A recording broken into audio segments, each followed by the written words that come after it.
بسم اللہ الرحمن الرحیم۔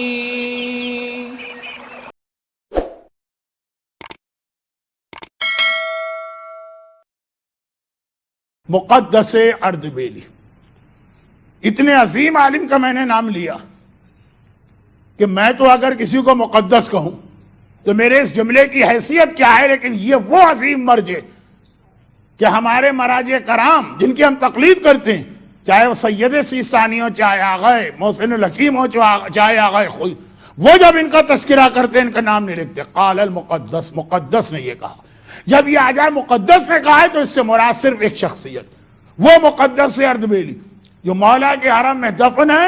آج مرد ان کی قبر کی زیارت نہیں کر سکتے، لیکن خواتین ان کی قبر کی زیارت کر سکتی، یہ الگ باتیں نہیں کرتی۔ مقدس اردبیلی کتنے عظیم مرجع اور کتنے عظیم عالم تھے۔ علم کے اعتبار سے بھی ان کا ایک واقعہ بہت مشہور ہے، ٹائم نہیں ہے میرے پاس، اور تقدس کے اعتبار سے یہی نہیں کا واقعہ۔ وہ کیا واقعہ ہے کہ یہ کربلا میں رہتے ہیں، مولا کی زیارت کے لیے نجف جاتے ہیں۔ اس وقت کا تذکرہ ہے جب یہ کربلا میں رہتے تھے، نجف جاتے ہیں۔ ایک مرجع ہمارے شہر میں آ رہا، چاند کا مسئلہ نہ ہوتا تو ہم بھی اس کا استقبال کرتے، لیکن مقدس اردبیلی جیسا مرجع آ رہا ہے، نجف میں یہ خبر پہنچ گئی۔ پرانا زمانہ، بہت پرانا بھی نہیں ہے، 200-300 سال پہلے، لیکن موبائل نہیں ہے، ٹیکسٹ میسج نہیں جا سکتا، انٹرنیٹ نہیں، بس یہ پتا چلا کربلا سے آ جانا ہے۔ بلکہ بعض علماء نے لکھا کہ جو ان کی ایک عادت کہ ہر شب جمعہ یا ہر نوچندی شب جمعہ بہرحال آنا، لوگ استقبال کے لیے دروازے پہ موجود۔ اس وقت نجف شہر کی 4 دیواری تھی اور دروازے تھے۔ بہت دیر ہو گئی، مقدس نظر نہیں آیا۔ خیریت تو ہے، کوئی ایکسیڈنٹ تو نہیں ہوگی، راستے میں کوئی نقصان؟ یہ ان کا واقعہ ہر ایک نے سنا۔ اب لوگ پریشان ہیں۔ آخر بہت دیر بعد جب مایوس ہو کے اپنی جگہ سے ہٹنے لگے تو دیکھا کہ مقدس آ رہے ہیں اور پیدل آ رہے ہیں، اور بہت تھکے ہوئے لگ رہے ہیں۔ پیدل آنے پہ تعجب نہیں ہے، ساتھ میں سواری کا جانور بھی ہے جو خالی ہے۔ سواری ساتھ میں، خود پیدل آ رہے ہیں۔ گھبرا کے لوگوں نے کہا کہ خیریت تو ہے، اور اس سے پہلے ہر دفعہ سواری پر آتے تھے۔ کہا کہ ہاں 2 چیزیں ٹکرا گئی تھی، اب میں دونوں کو جمع کرنے کی وجہ سے پیدل چلا ہوں۔ کہا کیا ٹکرا گئی تھی؟ کہا جب میں کربلا سے چل رہا تھا تو سواری کرائے پہ لینے گئے، جو ٹرانسپورٹ کمپنی کا مالک تھا اس نے، پرانا زمانہ ہے یعنی گھوڑے، گدھے، خچر، کہا کہ یہ جانور میں دے رہا ہوں، لیکن یہ بتائیے اس پہ کتنا وزن کتنا رکھیں گے؟ آدمی کا الگ کرایہ، وزن کا الگ کرایہ۔ شاید آپ کو معلوم ہو، میں نے تو نہیں لیکن میرے والدین نے سفر کیا ہے اور آپ کے بزرگوں نے بھی کیا ہو، جب ہوائی جہاز بھی ویٹ کے حساب سے چلتا، جب آپ کو بٹھاتے تھے تو پہلے آپ کا ویٹ کرتے تھے کہ کتنا آپ کا وزن ہے، پھر جہاز اڑے گا۔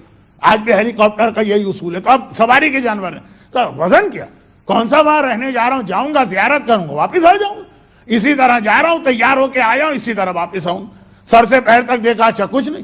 یہ نیل بیگج کی اصطلاح آج کی نہیں ہے، یہ پہلے سے سلسلہ چلا رہا، کچھ بھی نہیں ہے، اسی طرح جا رہا ہوں اور آ رہا ہوں۔ اس نے کہا اچھا پھر اتنا کرایہ ہوگا، لے جائیے میری سواری۔ وہ گدھا یا خچر لے کے میں چلا۔ نجف کے بہت قریب پہنچا تو راستے میں ایک مومن نظر آیا جو بار بار اشارہ کر رہا ہے لوگوں کو کہ رکے رکے، کوئی نہیں رک رہا ہے۔ مومن تھا، میں رک گیا۔ ایک مرتبہ پوچھا کیا بات؟ اس نے دیکھا گھبرا گیا ہمارا مرجع، لیکن اس لیے رک گیا۔ میں نے کہا نہیں بتاؤ کیا بات؟ کہا کہ نہیں ایک ایسا مسئلہ ہے کہ آپ کو کیا زحمت؟ کہا نہیں بتاؤ تو صحیح۔ کہا ایک بہت ارجنٹ ٹائپ کا خط ہے۔ اب کوریئر سروس بھی نہیں تھی آج سے 300 سال پہلے، یہ نجف مجھے آج کسی صورت میں پہنچانا، لیکن یہاں پہ میں ایسی مصیبت میں پھنسا ہوا ہوں کہ اپنے گھر کو چھوڑ نہیں سکتا ہوں، اس لیے اس راستے پہ رکا ہوں کہ نجف بہت زیادہ دور تو ہے نہیں، شاید کوئی میری بات سن کے میرا یہ کام کر دے۔ میں نے کہا لاؤ پھر مجھے دو، مومن کا کام ہے، مومن کی خدمت ہے، مومن کی خاطر ایک مسئلہ تو آپ کو اچھی طرح یاد ہے۔ مقدس نے کہا کہ وہ مومن نے یہ خط مجھے دیا، 2 حق یہاں پہ ٹکرا رہے ہیں۔ اگر میں مومن کو منع کر دوں کہ نہیں بھائی میں نہیں لے جاتا تمہارا خط وغیرہ، تو یہ اس کا دل ٹوٹے گا، اس کا مسئلہ رکے گا۔ اور اگر خط لے لوں تو سواری کے مالک نے پہلے پوچھا تھا اس پہ آپ کو کتنا وزن رکھنا، میں نے کہا کچھ نہیں رکھنا، جس حالت میں تمہارے سامنے اسی حالت میں جاؤں گا اور آؤں گا۔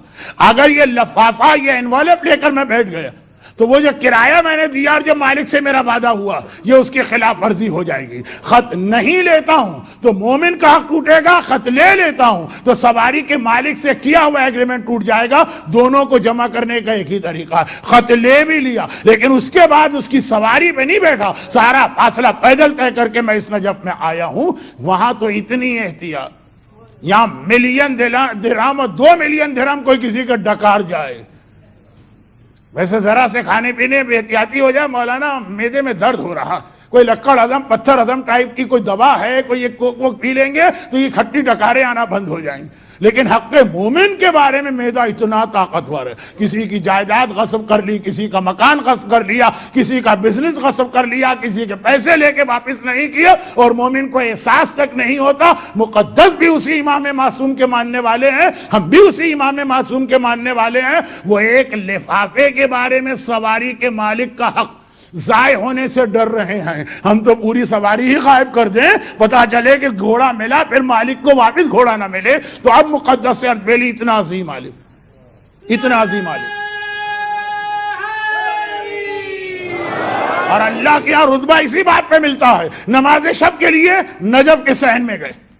پہلا پرانا زمانہ یہ واش بیسن وغیرہ تو ہوتے نہیں, کنویں میں ڈول ڈالا, پانی نکال کے وضو کر, پورا ڈول جواہرات سے بھرا ہوا آیا, واپس الٹ دیا. خداوندہ جواہرات لے کے میں کیا کروں گا, اس سے تو وضو تک نہیں کیا جا سکتا, مجھے تو وہ پانی چاہیے جس سے وضو کر کے میں تیری بارگاہ میں سجدہ کروں.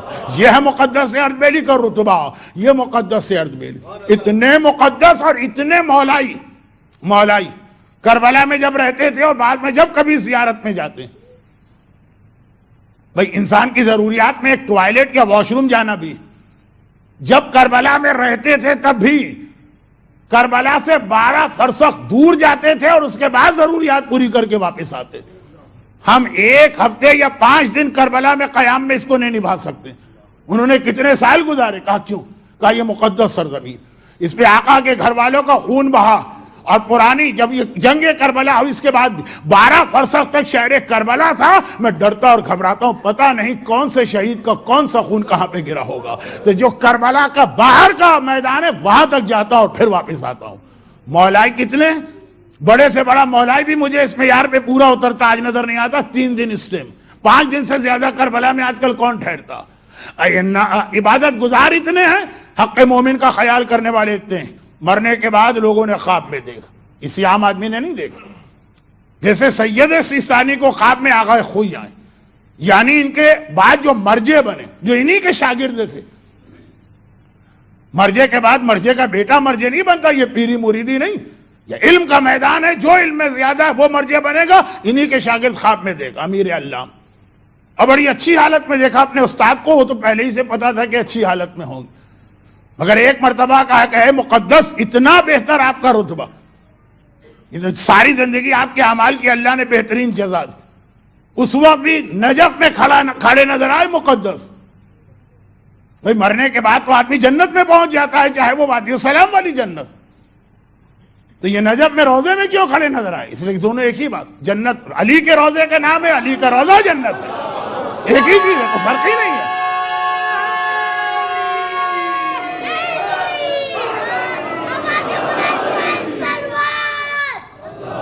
نہیں, فرق ہے. جنت کا رتبہ بھی کم ہے, جہاں جنت میں علی جس جگہ بیٹھے ہوں گے اس کا رتبہ باقی جنت سے بھی زیادہ. یہ روایت کا لفظ ہے. جب وہ درخت گرا تھا جو مدینے کی مسجد میں تھا, پیغمبر نے دفن کیا تو یہی جملہ کہا تھا. لیکن خیر اب اتنی ساری باتیں نہیں. تو اب جنت میں ہے لیکن مولا کے روزے میں شاگرد, لیکن ایسا شاگرد جو خود مر جائے. کہا کہ آپ بہت اچھی جگہ پر ہیں, آپ کے اعمال, یہ بات نہیں کرو, اعمال سب اپنی جگہ, جو کچھ مجھے فائدہ ملا اس کی محبت سے ملا. یہ کہہ کے زری کی جانب اشارہ کیا. سب نے نام سنا ہے, بزرگ تو بہتر جانتے ہیں, ہو سکتا ہے نوجوانوں کو کم ان کے بارے میں پتا ہو. ہمارے دنیا شیعت کے عظیم عالم آیت اللہ مقدس اردبیلی اتنے مقدس ہیں کہ ان کا نام ہی مقدس پڑ گیا. اصل نام احمد ہے, لیکن احمد اردبیلی نہیں, مقدس اردبیلی ہی دنیا جانتی. اور یہ مقدس بھی امام زمانہ کا دیا ہوا لقب ہے. اب آپ اندازہ کریں کس درجے کے اوپر. لیکن پہلے آزمائشیں ہیں، درجات بعد میں ملیں گے، آزمائشیں پہلے ہیں۔ دونوں طرح سے آزمایا ہے، غربت سے بھی آزمایا، دولت سے بھی آزمایا، اور اس کے بعد کس منزل پہ پہنچے میں نے عرض کیا، جب زمانہ طالب علمی ہے تو آپ کے کلاس فیلو، آپ کے روم میٹ 2 دن ہو گئے ہیں، ملا نہیں ہے دونوں کو کچھ، تو آپ نے دونوں نے مل کے ایک دوسرے سے یہ وعدہ کیا کہ ہم اپنی اس کیفیت کو کسی سے بیان نہیں کریں گے، فاقہ ہو رہا ہے لیکن ہم یہاں پہ طلب علم کے لیے آئے ہیں، لہذا ہم کسی سے نہیں کہیں گے، تم بھی نہ کہنا، ہم بھی نہیں کہیں گے۔ آخر دونوں نے طے کر لیا، 2 دن گزر گئے۔ اب انسان اگر مصیبت میں، اور خاص طور پہ اگر کوئی بھوکا ہو، زبان سے نبی کہے تو چہرہ چغلی کھانے لگتا ہے، پہچان لیا جاتا ہے چہرے سے۔ لہذا ایک دن جو رات میں اپنے کمرے میں آئے تو دیکھا کہ کچھ کھانے کا سامان موجود ہے، تو ایک مرتبہ اپنے دوست سے، اپنے ساتھی سے کہا کہ تم نے تو وعدہ کیا تھا کہ تم کسی سے نہیں کہو گے۔ کہا کہ نہیں، میں نے کسی سے نہیں کہا، لیکن ایک مرد بزرگ آئے تھے، انہوں نے چہرہ دیکھا، اندازہ کر لیا انہوں نے، لہذا انہوں نے کچھ یہ کھانے کا سامان دیا اور کچھ یہ پیسے دیے ہیں، تو 2 دن کا کام چل جائے گا۔ یہ کہہ کے کہا کہ انہوں نے بتایا کہ آدھے آپ کے لیے ہیں، آدھے میرے لیے، آدھے پیسے تقسیم ہو گئے۔ اب وہ واقعی اتنے پیسے ہیں کہ 2 دن شاید روٹی کھانے کے لیے مل جائے، جو دور ہے، جو زمانہ ہے، اس وقت انسان کو اگر اتنا بھی مل جائے تو بہت ہے۔ لیکن یہ ہے آزمائش۔ رات گزری اور وہ جو نماز شب کا، جس کی نماز شب اتنی پابندی کے ساتھ ہے کہ کبھی چھوٹی نہیں ہے، رات گزری اور اتفاق سے غسل واجب ہو گیا۔ اب وہ آج کے جیسا دور نہیں ہے کہ اٹھے اور اس کے بعد ٹھیک ہے، نہیں، باہر جانا پڑتا ہے، جو حمام ہے، حمام میں پیسے دینے پڑتے ہیں، اور اس کے بعد انسان اپنے غسل کو انجام دے سکتا ہے۔ یہ فوراً اٹھے چلے، اس لیے کہ نماز شب کا وقت ہو چکا ہے، ایسا نہ ہو یہ وقت فضیلت نکل جائے۔ پہنچے، لیکن وہ کہتا ہے کہ نہیں، ابھی تو حمام کے کھلنے کا وقت نہیں ہوا، لہٰذا آپ کو انتظار کرنا پڑے گا۔ تو انہوں نے بہت ریکویسٹ کی کہ بھائی دیکھو، میں انتظار نہیں کر سکتا اس لیے کہ میری نماز۔ کہا کہ اچھا، اگر ایسا مسئلہ ہے تو آپ کو اتنی رقم دینی ہوگی۔ اب جو رقم اس نے بتائی وہ کل رقم وہ ہے جو ان کی جیب میں موجود ہے۔ اتنا فاقہ گزر چکا ہے، 2 دن کا انتظام ہوا ہے، اب 2 آپشن سامنے ہیں، یا اس رقم کو بچا لیں اور انتظار کر لیں کہ بھئی ایک مثال کے طور پہ 1 درہم دے کر کام بن جائے، لیکن اب وہ مانگ رہا ہے 5 درہم۔ فوراً کہا میں اس کے لیے تیار ہوں، وہ ساری رقم اس کو دے دی، اور اس کے بعد میں اپنی نماز کو ادا کیا۔ بس نماز کا ادا کرنا تھا کہ آنکھوں کے آگے سے حجاب ہٹ گئے، حجاب ہٹ گئے، درجات بلند۔ یہ ایک مرحلہ۔ دوسرا مرحلہ دیکھیے کس درجے کے اوپر پہنچے۔ میں نے عرض کیا کہ ایمان کے ساتھ آزمائش ہوتی ہے تو درجات بلند ہوتے ہیں۔ دوسرا مرحلہ شاگرد بیان کر رہا ہے کہ میں رات میں اٹھا تو میں نے دیکھا کہ میرے استاد، یہ بات کا زمانہ ہے، وہ طالب علمی کا زمانہ ہے، یہ اس وقت کا زمانہ ہے کہ جب یہ خود درس دے رہے ہیں۔ اس وقت شاگرد بیان کر رہا ہے کہ میں رات میں دیر تک پڑھ رہا تھا، جاگا ہوا تھا، تو اس وقت میں نے دیکھا کہ استاد کا کہ حجرے کا دروازہ کھلا، وہ نکلے، نماز پڑھنا چاہتے ہیں، لیکن ابھی بھی دور ایسا کہ آسان نہیں ہے۔ پہلے کنواں موجود ہے، اس کنویں سے پانی کھینچنا ہے اپنے ہاتھ سے، نجف، سردی کا زمانہ، کنویں سے پانی کھینچیں گے، وضو کریں گے، اس کے بعد میں وہ مرحلہ آئے گا کہ وہ شاگرد کہتا ہے کہ میں دیکھ رہا ہوں کھڑا ہوا کہ اب جو کنویں سے پانی نکالا تو ڈول کے اندر جواہرات ہیں چمکتے ہوئے، پانی کی جگہ چمکتے ہوئے جواہرات ہیں۔ یہ دیکھا، ایک مرتبہ اس پانی کو، اس کو واپس پلٹ دیا جواہرات کو، اور پھر ڈول ڈالا پانی کھینچنے کے لیے۔ دوسری مرتبہ نکالا تو اب سونے کے سکے ہیں جو چمک رہے ہیں، پھر اس کو پلٹ دیا۔ تیسری مرتبہ پھر ڈول ڈالا، سچے موتی ہیں۔ بس ایک مرتبہ کہا معبود مجھے یہ نہیں چاہیے، مجھے پانی چاہیے تھا کہ میں تیری عبادت کر سکوں۔ اور اب جو آخری مرتبہ کھینچا تو اب اس کے اندر پانی تھا وضو کی۔ عزیزو، یہ ہیں مرحلے، یہ ہے آزمائش۔ جب جتنا انسان بلند ہوتا چلا جاتا ہے اتنا دنیا اس کی نظر میں حقیر ہوتی چلی جاتی ہے۔ لیکن میں نے عرض کیا کہ ترک دنیا نہیں ہے، دنیا کے ذریعے سے ہی آخرت کو حاصل کیا جا سکتا ہے، مگر اتنا خیال رہے، علماء نے اس کے لیے، بلکہ علماء نے نہیں، معصومین نے اس کے لیے بڑی اچھی بات بیان کی ہے۔ وہ کہتے ہیں غالباً اگر میرا حافظہ صحیح ساتھ دے رہا ہے تو امام جعفر صادق علیہ السلام کے حوالے سے، یا شاید 5ویں امام کے یہاں میں نے یہ اس کو دیکھا، علماء تو اسے بہت بیان کرتے ہیں، لیکن مجھے اس سے پہلے جب تک یہ نظر سے نہیں گزرا یہ معلوم نہیں تھا کہ معصوم نے بھی اس کو بیان فرمایا ہے، علماء سے سنا تھا کہ اس دنیا سے گزرنا ہے اور اسی دنیا سے گزر کے آخرت کو حاصل کیا جا سکتا ہے، لیکن وہ مثال دیتے ہوئے کہتے ہیں کہ اس سے گزرنے کا طریقہ یہ ہے کہ اس سے ہٹا نہیں جا سکتا، سنیاس لینا، الگ ہو جانا، گوشہ نشین ہو جانا، یہ نہیں ہے اسلام میں۔ کہا کہ یہ بالکل ایسا ہے کہ جیسے کوئی ساحل سمندر پہ پہنچنا چاہتا ہے، سمندر میں ہے، کشتی موجود ہے، کشتی کے اندر یہ خود ہے، چاہتا ہے کہ ساحل تک پہنچ جائے، کہ ساحل تک پہنچا نہیں جا سکتا، کنارے تک پہنچا نہیں جا سکتا بغیر اس کشتی کے، اس پانی سے گزرے ہوئے، لیکن اتنا خیال رہے کہ پانی کشتی کے باہر رہے، کشتی کے اندر نہ آنے پائے، کہ اگر کشتی کے باہر پانی رہے گا تو یہ سمندر کے ساحل تک پہنچ جائے گا، کہ بالکل یہی مثال دنیا اور انسان کی زندگی کی ہے کہ دنیا کے سمندر میں زندگی کی کشتی تیر رہی ہے، اسے آخرت کے ساحل تک پہنچنا ہے، بھائی اتنا خیال رہے کہ دنیا کشتی کے باہر رہے، اگر کشتی کے اوپر، اگر زندگی کے اوپر دنیا غالب ہو گئی تو کشتی ڈوب جائے گی، ساحل تک نہیں پہنچ پائے گا۔ صلوات پڑھیں محمد و آل محمد۔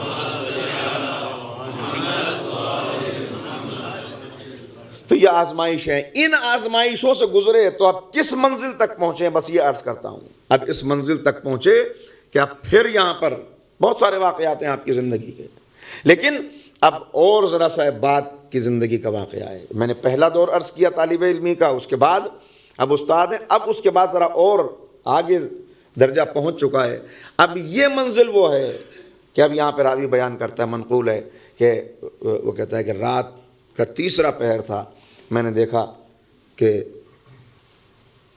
حجرے سے برآمد ہوئے اور اس کے بعد حرم امیر المومنین کی طرف چلے، کہ میں بھی آہستہ آہستہ پیچھے چلا کہ آخر رات کے اس وقت میں کہ جب دروازے بند ہیں، تالے لگ چکے ہیں، کیا کرنے کے لیے وہاں جا رہے ہیں، کہا لیکن میں نے دیکھا کہ جیسے جیسے قدم آگے بڑھا رہے تھے دروازے اپنے آپ کھلتے چلے جاتے ہیں، کہا اندر پہنچے اور پہنچ کے ذریعہ امیر المومنین کے پاس کھڑے ہو کے کہا السلام علیکہ یا امیر المومنین۔ شاگرد کہتا ہے کہ انہوں نے سلام کیا اور میں نے اپنے کانوں سے سنا کہ جواب آیا وعلیکم السلام، جواب آیا وہاں سے، کہا جواب آیا، اس کے بعد سرگوشیاں ہوتی رہیں، کچھ دیر بات ہوتی رہی، یہ گفتگو کر رہے ہیں، وہاں سے جیسے کوئی جواب مل رہا ہے، میں دیکھ رہا ہوں اس منزل کو کھڑا ہوا، لیکن کا ایسا عالم تھا کہ رونگٹے جسم کے کھڑے ہوئے تھے اور ہمت نہیں تھی کہ آگے بڑھ کے، کہا اس کے بعد میں نے دیکھا کہ وہاں سے باہر نکلے اور مسجد کوفہ کی طرف چلے، محراب میں پہنچے اور محراب میں جہاں امیر المومنین کو ضربت لگی ہے، کہا اس جگہ پہ میں نے دیکھا کہ ایک نورانی ہستی موجود ہے اور ان سے گفتگو کر رہے ہیں، کہا گفتگو کر کے واپس آئے، میں پیچھے تھا کہ اچانک مجھے چھینک آ گئی، آواز سنی، مڑ کے دیکھا، کہا یہ تم نے کیا کیا؟ کہا میں ہر لمحے آپ کے ساتھ تھا، جب سے آپ گھر سے نکلے اس وقت سے آپ کے ساتھ تھا، مجھے بتائیے کہ یہ کیا راز ہے؟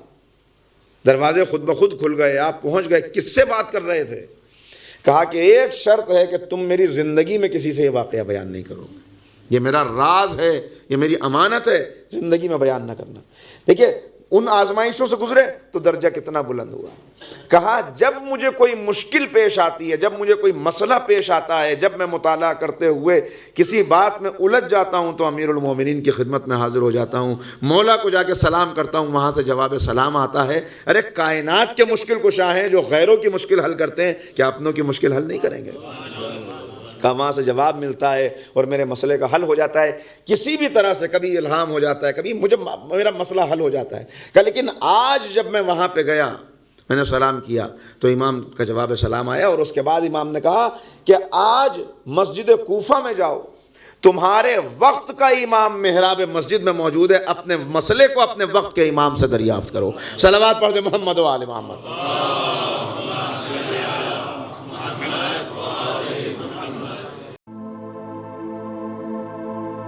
یا مولانا